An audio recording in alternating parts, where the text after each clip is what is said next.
بسم اللہ الرحمن الرحیم۔ محترم عزیز دوستو، آج آپ دوستوں کے سامنے جو واقعہ بیان کرنے جا رہا ہوں، یہ واقعہ مدینہ کی تاریخ کی تمام کتابوں میں موجود ہے۔ اس کا ذکر شیخ محمد عبدالحق محدث دہلوی رحمۃ اللہ علیہ نے بھی اپنی کتاب تاریخ مدینہ میں ذکر کیا ہے۔ یہ واقعہ اس وقت کا ہے جب عیسائیوں نے 1557 ہجری میں ایک سازش مرتب کی۔ اس وقت شام کے بادشاہ کا نام سلطان نور الدین زنگی تھا اور اس کے مشیر کا نام جمال الدین اصفہانی تھا۔ ایک رات نماز تہجد کے بعد سلطان نور الدین زنگی نے خواب میں دیکھا کہ رسول کریم صلی اللہ علیہ وآلہ وسلم دو سرخ رنگ کے آدمیوں کی طرف اشارہ کر کے سلطان سے کہہ رہے ہیں کہ مجھے ان کے شر سے بچاؤ۔ سلطان گھبرا کر اٹھا، وضو کیا، نفل ادا کیے اور پھر اس کی آنکھ لگ گئی۔ دوبارہ وہی خواب دیکھا، اٹھا، وضو کیا، نفل پڑھے اور سو گیا۔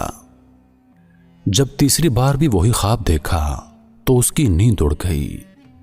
اس نے رات کو ہی اپنے مشیر جمال الدین اصفہانی کو بلا کر پورا واقعہ سنایا۔ مشیر نے کہا، سلطان، یہ خواب 3 بار دیکھنے کے بعد آپ یہاں کیوں بیٹھے ہیں؟ اس کا اب کسی سے ذکر نہ کریں اور فوراً مدینہ منورہ روانہ ہو جائیں۔ اگلے روز سلطان نے 20 مخصوص افراد اور بہت سے تحفوں کے ساتھ مدینہ کے لیے کوچ کیا اور 16ویں روز شام کے وقت وہاں پہنچ گیا۔ سلطان نے روضہ رسول صلی اللہ علیہ وآلہ وسلم پر حاضری دی اور مسجد نبوی میں بیٹھ گیا۔ اعلان کیا کہ اہل مدینہ مسجد نبوی میں پہنچ جائیں، جہاں سلطان ان میں تحائف تقسیم کرے گا۔ لوگ آتے گئے اور سلطان ہر آنے والے کو باری باری تحفہ دیتا رہا۔ اس دوران وہ ہر آدمی کو غور سے دیکھتا رہا، لیکن وہ 2 چہرے نظر نہ آئے جو اسے ایک رات خواب میں 3 مرتبہ دکھائے گئے تھے۔ سلطان نے حاضرین سے پوچھا، کیا مدینہ منورہ کا ہر شہری مجھ سے مل چکا ہے؟ جواب دیا گیا، جی سلطان، مدینہ منورہ کے تمام لوگ آپ سے مل چکے ہیں۔ سلطان نے ایک مرتبہ پھر پوچھا، کیا تمہیں یقین ہے کہ ہر شہری مجھ سے مل چکا ہے؟ اس بار حاضرین نے کہا، اے سلطان، سوائے 2 آدمیوں کے باقی تمام لوگ آپ سے مل چکے ہیں۔ سلطان نے پوچھا، وہ 2 کون ہیں اور اپنا تحفہ لینے کیوں نہیں آئے؟ بتایا گیا، یہ مراکش کے 2 باشندے ہیں جو نماز اور روزہ کے پابند اور متقی لوگ ہیں۔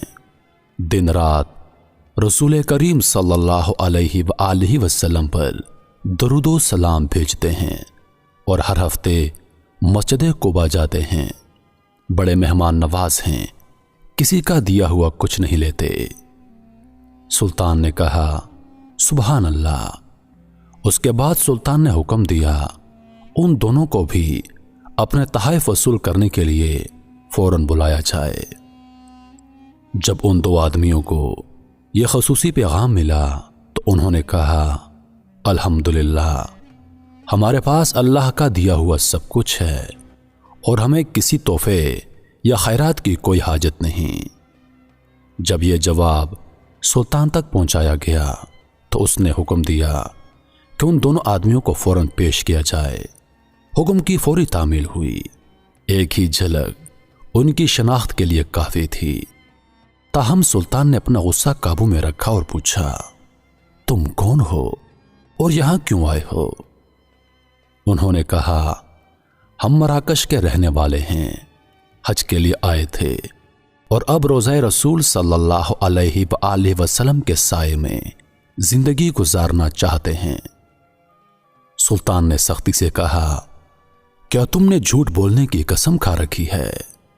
اب وہ دونوں آدمی چپ ہو گئے۔ سلطان نے حاضرین سے پوچھا، یہ کہاں رہ رہے ہیں؟ بتایا گیا کہ روضہ رسول صلی اللہ علیہ وآلہ وسلم کے بالکل نزدیک ایک مکان میں